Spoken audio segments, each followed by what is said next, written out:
mais Macky Sall dafa nekk nit koo xam ne moo njëkk a gëm waa Soleil Levant ci affaire théâtre yi moo njëkk a jël alalam jox ko Soleil Levant ñu leen produire leen da ngeen a war a liggéey xam nga Macky Sall président Macky Sall lan la ñuy wax bu leen ma politigal bu leen ñëw suma tante bu leen ñëw samay daje ndax damay bañ seen ëllëg yàqu suma xaritoog yéen na yem ci suma xaritoog yéen mais bu mu dugg ci politique bi day leen théâtre rek may seetaan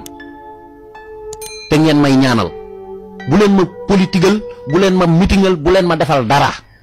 parce que bëgguma ëllëg kenn ku leen sonal billaahi wallahi taalaahi lii la ñu mës a wax billaahi te neexoon na tey jii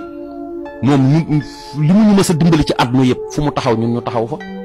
conviction la rek bëgg-bëgg la te santuñu ko fu muy dem sax du ñu ko yëgal ñun dañuy jékki rek gis ko mu taxaw te séq nañoo moom loolu avant wax dëgg yàlla séq nañu président Macky Sall nag wax dëgg yàlla fu mu taxaw ñu taxaw fa wax dëgg yàlla parce que jiñu nañu ko avant mais dafa doon ne Sénégal moo neexul def loolu tey